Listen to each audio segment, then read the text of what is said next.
Hey guys, and welcome back to Biblically Serious, where we're all about understanding the Bible and owning our faith. It is Black History Month, so it is the perfect time to talk about Black theologians who have influenced my life and even to reflect on the ones that have influenced yours. So today we're going through my top 5 Black theologians that have influenced my faith and helped me draw closer to God. So before we get into the video, I want to have a quick disclaimer, especially for people that are new to this channel. If you missed the video, what is theology, or should every Christian be a theologian? I may start going down this list and you may be kind of shocked and say like, wait, that person never went to seminary, they never graduated with an MDiv, a PhD. At Biblically Serious, we believe that every Christian is called to be a theologian. It's more about studying and applying the Word of God than it is about earning a certificate or a degree. So with theologians in this video, it's more about someone that has clearly studied the Word of God and has taken it one step further to then minister to others. So with that disclaimer aside, let's get into my list. So first up is the artist Flame. So Flame is a Christian hip hop artist, and I remember when I was growing up, I listened to his album Rewind, and that completely changed how I approached studying the Word of God. In his songs like Sola Scriptura, Context, and Rewind, it really challenged me to not just listen to the pastor and take in everything that they say for face value, or that be like my only authoritative source of interpreting the Word of God. In this album, it was my first time hearing about exegesis, eisegesis,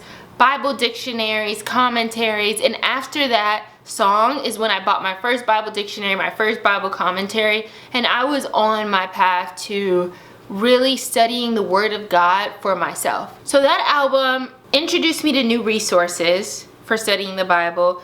It shifted my mindset into understanding that I can be empowered and the average person can be equipped to authoritatively, rightfully discern and interpret the Word of God. And it also taught me that you need additional context to really understand the original intended meaning of the Bible. I chose Flame as a representative artist of the Christian hip hop community. Growing up, there were so many Black Christian rappers that really shifted my mindset and really helped me grow my confidence in my faith. I think about the truth in his song My Story and how it really gave me the confidence and challenged me to own my faith even though I was super young, and that's when they said you should live your life out and try different things and then come to God when you're older. Or his story Price Tag that was about counting the cost to follow Christ. Think about songs by Lecrae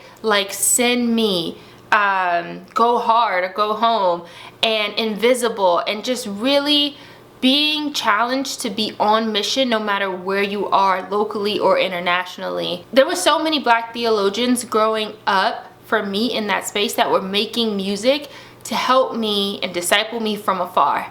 Next up is the poet, the writer, the speaker, the Bible teacher, Jackie Hill Perry. I first started following her at P4CM, and I remember her poem of Life as a Stud, and then seeing her get engaged to Preston and getting married and following all that on YouTube, and then continuing to follow her on social media and her with the Perrys and the podcast. But anyways, over the years, there are many things that I've learned from her ministry and her life. One lesson I learned from Jackie Hill Perry is around homosexuality. If you guys know her testimony, she was a lesbian and was saved, and through her ministry she talks a lot about that transformation and that continued discipline and sacrifice of obedience. And I think what I've learned from her ministry, especially around homosexuality, is the hospitality that Christians should have around what may seem like the biggest sin in the Christian community. I admire the way that she's been able to normalize the conversation, that she's been able to boldly speak in both secular and religious spaces about it. And I believe she's a great advocate and speaker on the topic for Christians. The next thing I love about her is her authenticity. I mean, it just seeps through anything that she does. She is authentically herself. She just owns her gifts. I feel like a fan. I shouldn't be saying all this stuff, right? The last thing about Jackie Hill Perry's life that has really influenced me is the fact that she is self-taught. She never went to seminary, even though she says she is considering it now. But the fact that she has been able to rise from a poet to an author to a Bible teacher that speaks across at least the United States, I know. And she's able to break down complex theological concepts in very simple, attainable ways without ever going to seminary or get a degree. And she's really put in the work. She's surrounded herself by community that has enabled her to develop in that way. And I think she's a great representation, especially as a Black woman, to see another Black woman who is able to walk in their gifts confidently and see her like 100% qualified by God versus her credentials. So next up on my list is Dr. Tony Evans. I remember growing up listening to him on the radio back in the day when I was really small, but it wasn't until recently that I started really leaning in and listening to and following his ministry.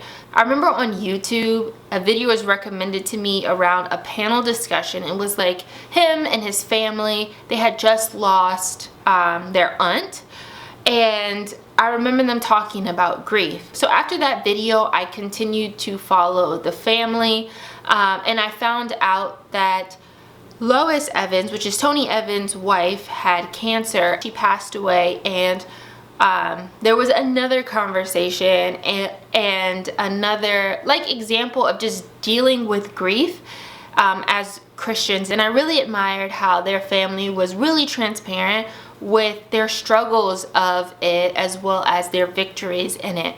During a time where I was also dealing with grief myself, it was really impactful for me to see that, one, we can be confident and have a lot of peace with losing someone that's really close to us in kind of an unexpected or inconclusive way. Like, we don't know why it happened, right? Like, we don't have that answer, but we could still have peace about it happening.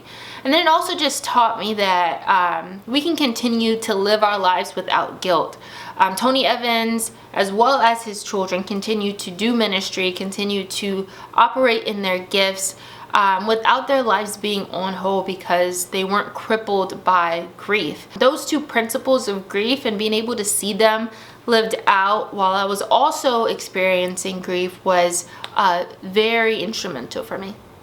And I would say Dr. Tony Evans is representative of other Black pastors or ministry leaders I've had. There's so many Black pastors that have influenced my life from near and afar. So next up is MLK. This may be an obvious one because we're in Black History Month, and because MLK was a pastor. He got his degree in systematic theology, but this one's not so much about his teaching directly of theology, but how he was able to bring his ministry or his biblical worldview into social justice and economic issues. One thing that I know hands down for sure is that the life that MLK lived, as well as his vision of equality, is something that went on and inspired many other leaders that have impacted the way I live my life as a Black American today. One message that I get when I think about his life and I read about his life is that the church should not stand on the sidelines. He was a well-taught pastor. He had a congregation, but he went into the world and was very vocal about justice. He was very vocal about financial equality and the financial power of the oppressed. So MLK really embodied what it means for church leaders in the church to not stand on the sidelines of racial, social, financial issues that have to do with the masses. So my last Black theologian would be my mom. And my mom is representative definitely of a category of like the personal relationships that I have. I remember when I was growing up, my mother would like go to sleep reading the Bible all the time. And I remember her just doing it so faithfully and so simplistically, without a commentary, without a dictionary, like no hoopla, just her and God and the Bible. Like that was just it. And from her actions growing up, it just taught me the simplicity of just being with God, the ability to read, to meditate on his word, to be in his presence, and that just being enough. No extra opinions, no extra commentaries, no extra pastors and their interpretations, just you listening to God through his word. And I get so much inspiration and probably the most influence from the relationships that I have with others in the faith that I interact with for advice that influence me indirectly by the way they live out their faith. So I think that there is a whole category. There is a whole bunch of people I could have named on this list, but if I just had to stick to one, I picked my mom. But if you just take some time to think about people in your life that have influenced you, that have helped you in your faith, whether that was keeping you accountable, speaking into your life, whether that is giving you advice, being there for you, just simply being there for you and being an extension of God's love for you, I would encourage you to reach out to those people and to thank them and just let them know how they have touched you. So that sums up my list of my 5 top Black theologians that have influenced my life and challenged me to grow closer to God. I hope you enjoyed this video. If you did, be sure to subscribe and like, and we'll see you in the next one. Bye.